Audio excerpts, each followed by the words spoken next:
ঈদে রোস্ট, পোলাও, কোরমা, বিরিয়ানি, তেহারি অনেক খাবারই তো খাবেন, তাই না? সেই খাবারের পাশে যদি এমন একটা খাবার রাখেন তাহলে খাবারের স্বাদ বেড়ে যাবে দ্বিগুণ। সেটা আর কিছুই না, সেই রেসিপিটা নিয়েই আপনাদের মাঝে হাজির হয়েছি। সে আসুন ফুল রেসিপিটি দেখে যান আর এই রেসিপিটি করে নেন। চলুন তাহলে দেখে নেই। প্রথমেই একটা প্যানে কিছুটা তেল দিয়ে নিলাম। এই খাবারটা কিন্তু আপনারা চাইলে পোলাও, বিরিয়ানি, ভাত, রুটি সব কিছু দিয়েই খেতে পারবেন, মুখের রুচিও আসবে। অনেক অসুস্থ থাকার পরও কিন্তু এই খাবারটা খেলে মুখে রুচি ফিরে আসবে। কড়াইতে তেল দেওয়ার পরে কিন্তু কিছুটা পেঁয়াজ, কাঁচামরিচ এবং রসুন কুচি দিয়ে দিলাম। আর এখন ভালো করে ভেজে নেব এগুলো। এগুলো এমনভাবে ভাজবো না যে লাল হয়ে যাবে, কিন্তু কিছুটা মজে যাবে আর ঘ্রাণটাও, কাঁচা গন্ধটাও চলে যাবে। তখনই বুঝে নেবেন যে এটা ভাজা হয়ে গিয়েছে। তো যেটা বলছিলাম, মুখে রুচি লাগার মতোই একটা খাবার, পোলাও, বিরিয়ানি, তেহারি বা এটা যেটা বলে যে সাদা ভাত, রুটি, পরোটা সব কিছু দিয়েই কিন্তু এই খাবারটা যায়। এটা হচ্ছে টমেটোর চাটনি। এই টমেটোর চাটনিটা যদি আপনারা এভাবে করে খান তাহলে দেখবেন মুখে রুচিও ফিরে আসবে, খাবারেরও স্বাদ বেড়ে যাবে। এখানে আমি কিছুটা টমেটোকে দিয়ে দিলাম, যখন নাকি পেঁয়াজ রসুনের কাঁচা গন্ধ চলে গিয়েছে, লাল করিনি, তখনই কিন্তু টমেটোগুলো ঢেলে দিলাম। আর টমেটোর উপরে কিছুটা রসুন বাটা এবং দিয়ে দিব কিছুটা লবণ। এখন এই টমেটোর উপরেই কিন্তু সব কিছু দিয়ে দিব, কারণ এই টমেটোর উপরেই সব কিছু দিয়ে আমি ভাজা ভাজা করবো, এই জন্য সব মশলাগুলো এই টমেটোর উপরেই দিয়ে দিচ্ছি। এখন কিছুটা হলুদ গুঁড়ো দিয়ে দিলাম, মরিচের গুঁড়ো দিয়ে দিয়েছি, লবণ দিয়েছি রসুনের বাটা দিয়ে দিয়েছি। এখন ভালো করে আমি এগুলো নেড়েচেড়ে মিক্স করে নিব। আর এই খাবারটা কিন্তু আপনারা যে কোনো অকেশনও রাখতে পারেন, সাধারণ খাবারও রাখতে পারেন। সামনেই এসে পড়েছে ঈদ, আর এই ঈদে কিন্তু এটা খাবারের টেবিলে রাখলে কিন্তু খাবারের স্বাদটাও দ্বিগুণ বেড়ে যাবে। 1 মাস রোজা রাখার পরে যখন নাকি এই খাবারটাও থাকবে, পোলাও, সাদা ভাত, পরোটা, তেহারি, বিরিয়ানি, সাদা পোলাও, রুটি সব কিছুতেই কিন্তু এই খাবারটা যায়, কারণ এটা একটা ইউনিক। আমি খুব সুন্দর করে আপনাদের রেসিপিটি শেয়ার করে দিচ্ছি। খুবই ইউনিক, এভাবে হয়তোবা কেউ খাননি বা দেখেনও নি। সবার রমজান কেমন কাটলো? রমজানের বিদায়ীতে মনটা কাঁদছে, আপনাদের কেমন হচ্ছে জানি না, তবে রমজানের বিদায়ীতে আমার কলিজাটা জ্বলে যাচ্ছে। কেন এত তাড়াতাড়ি চলে গেল এই রহমত ও বরকতের মাস? আজ 2 দিন যাবৎ আমি খুবই অসুস্থ, যে কালকে আমার রোজা ভেঙেও ফেলতে হয়েছে, রোজা ভেঙে ওষুধ খেতে হয়েছে। আমার প্রচণ্ড জ্বর এবং ছিল ঠান্ডা, মাথা ব্যথা, যে আমি তাকাতে পারছিলাম না, ওষুধ না খেলে আমি দাঁড়াতেও পারতাম না। যেহেতু নতুন একটা বিজনেস দিয়েছি, আমি নিজেই কাজ করি, সেক্ষেত্রে আমি পারছিলাম না, এজন্য কিন্তু আমি রোজা ভেঙে ওষুধ খেয়ে তারপরে কাজ করেছি। যাই হোক, সবার রমজান কেমন কাটলো? আমি আশা করছি যে হয়তোবা আল্লাহ ভালোই কাটিয়েছে। আর কার জন্য জানি শেষ রমজান হয়ে গেল এই রমজান মাস। তো যাই হোক, আমার খুবই খারাপ লাগছে রমজানের জন্য। আমি এখানে পেঁয়াজ, মরিচ, রসুনের সাথে ভালো করে মশলা দিয়ে টমেটোগুলো ভালো করে কষিয়ে নিয়েছি, সামান্য একটু পানি দিয়ে ঢেকে দিয়েছি।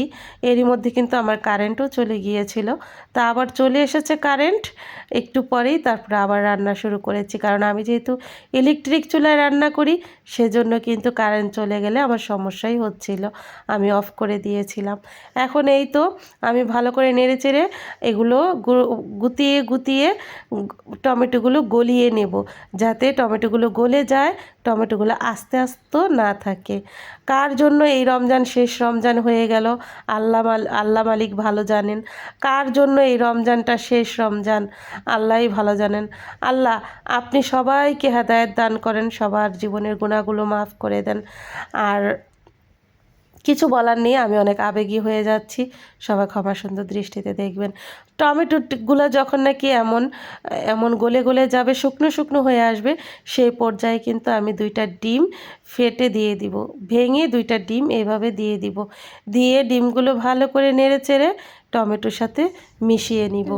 আমার এই টমেটোটা চাটনির সিক্রেট হচ্ছে এই ডিম দিয়ে যখন নাকি টমেটো চাটনি করি তখন কিন্তু খেতেও ভালো লাগে। আর এই খাবারটা বেশিরভাগ আমার হাজব্যান্ড এবং আমার শ্বশুর অনেক পছন্দ করেছিল। গত রমজানে যখন তাদেরকে আমি বানিয়ে খাওয়াইছিলাম। আর তারা তো এখন নেই, আমার শ্বশুর আছেন ইত্তেকাফে বসেছেন, আর আমার হাজব্যান্ড তো বাংলাদেশের বাইরে থাকেন, বিদেশে থাকেন, প্রবাসী। সবাই আমার হাজব্যান্ডের জন্য দোয়া করবেন, সকল প্রবাসীর জন্য দোয়া করবেন। আল্লাহ সবাইকে হেফাজতে রাখুক, সহি সালামত রহমতের চাদর দিয়ে ঢেকে রাখুক। আজকে কিন্তু আমার কথা বলতে অনেক সমস্যা হচ্ছে, 2 দিন যাবৎ ভিডিও দিতে পারিনি শুধু এই ভয়েস দেওয়ার কারণে, কারণ আমি অনেকটাই অসুস্থ ছিলাম, এখনও অসুস্থ। তারপরেও ভয়েসটা দেওয়ার চেষ্টা করলাম। যদি ভুল ত্রুটি হয় ক্ষমা সুন্দর দৃষ্টিতে দেখবেন। আর আর অবশ্যই অবশ্যই আমার এই ভিডিওতে একটা লাইক, শেয়ার, কমেন্ট করে দিবেন।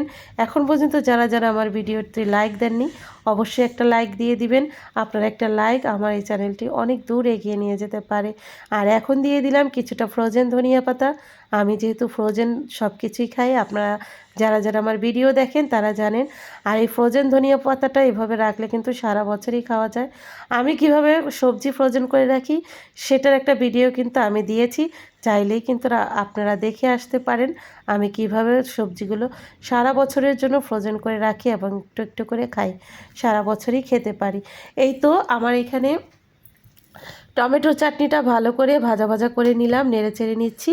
এখন যেটা করব সেটা হচ্ছে আমি বেড়ে নেব। আমার টমেটো চাটনিটা কিন্তু একেবারেই হয়ে গিয়েছে। এভাবে টমেটো চাটনি করে কিন্তু বললাম না, সাদা ভাত, সাদা পোলাও, রুটি, পরোটা এবং লুচি, তেহারি, বিরিয়ানি সব কিছু দিয়ে এই টমেটো চাটনিটা খাওয়া যাবে। ঈদের দিন খাবারে হরেক রকম খাবারের আইটেমের মধ্যে এটা একটা আইটেম হতে পারে। এটা দিয়ে কিন্তু টেবিলে রাখলে কিন্তু খাবারের রুচিও বেড়ে যাবে দ্বিগুণ। যারা যারা এই খাবারটা পছন্দ করেন বা খেয়েছেন কমেন্টে জানিয়ে যাবেন। আর আমার রেসিপিটি ভালো লেগে থাকলে অবশ্যই একটা লাইক, শেয়ার, কমেন্ট করে দিবেন। আর অনেক অসুস্থতা নিয়ে, গলার কণ্ঠ ঠিক নেই সেটা নিয়েও কিন্তু আপনাদের মাঝে ভিডিও দিলাম। যদি ভালো লেগে থাকে অবশ্যই একটা লাইক দিয়ে দিবেন। আর যারা যারা আমার চ্যানেলটি এখনও সাবস্ক্রাইব করেননি অবশ্যই সাবস্ক্রাইব করে নেবেন। আর এরকম নিত্য নতুন ভিডিও পেতে আমার চ্যানেলে চোখ রাখবেন, আমার চ্যানেলের সাথে থাকবেন। এমন কিছু কিছু ভিডিও আমি আপনাদেরকে দিব যেটা কিনা আপনাদের উপকারেও আসবে, খেতেও স্বাদ হবে, আর অন্যকে খাওয়ালেও আপনি প্রশংসায় ভাসবেন। তো আজকের ভিডিওটি কেমন লেগেছে জানাতে কিন্তু একটুও ভুলবেন না, একটুও ভুলবেন না। সবাই দেখে দেখে একটা করে কমেন্ট দিয়ে যাবেন। আর আপনাদের কমেন্ট ধরে ধরে আমি আপনাদের বাড়িতে চলে যাব এবং এবং এবং মন থেকে আপনাদের জন্য দোয়া করব। সবার ঈদ ভালো কাটুক।